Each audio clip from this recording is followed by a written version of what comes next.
Hello, my name is Valerie Eddings. This is my presentation on the field experience that I did in the spring.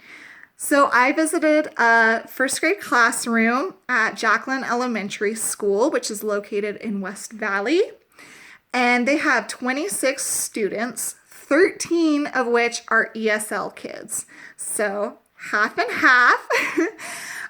The teacher works a lot with groups. Their desks are in groups. They do a lot of collaboration because they have so many kids who are learning English. English is their second language, and the other half are native speakers. So there's just a lot of collaboration going on there. She also has rotating groups, and those are entirely based on reading ability. So advanced would be blue, reading at grade level is green, reading below grade level is yellow, and kids who are hardly reading or writing very well at all are in red group.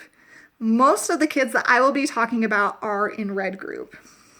So first I wanted to tell you about Joanna, my friend Joanna.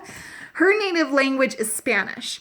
One day I was helping her with her spelling, and she wanted to borrow my pencil. And she asked, "I can borrow this pencil?" Which is a literal translation of how you would say it in Spanish. In Spanish, you would say, "Puedo usar tu lápiz?" So Spanish and English are a little bit different. In English, you might say, "Can I use your pencil?" or "May I use your pencil?" But in Spanish, you just say the statement sentence, and you use an inflection up at the end of that to signify to your listeners that it is a question. And of course, this is a minor error because even in English, some people may say it like that way. "I can use your pencil," So it's not something that I would correct for her. I know eventually she'll get the hang of it, how you would say it, and so it wasn't that big of a deal, but I did notice that it was that direct translation from her native language. Another student that I had was named Mele, and something that I noticed with her is that instead of using the word teacher, she would say teacher. Now, from taking this class, we know that those sounds are very close.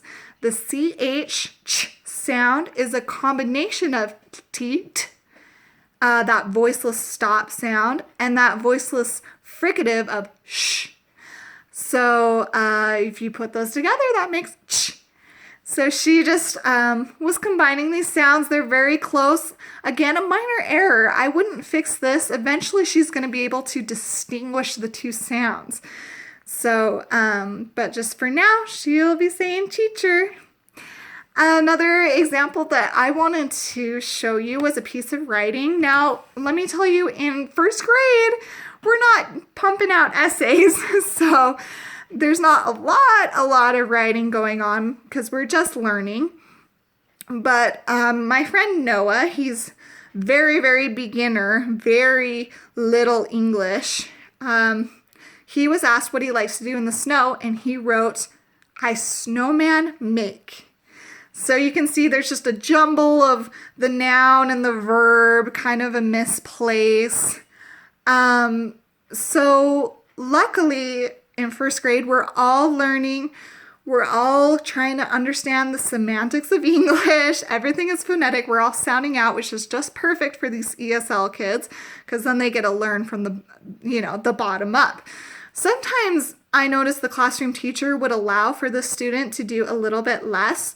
For example, writing one sentence instead of 3 sentences. And I just think that's really beneficial, particularly for his level, because he won't be so overwhelmed, but he still gets to participate.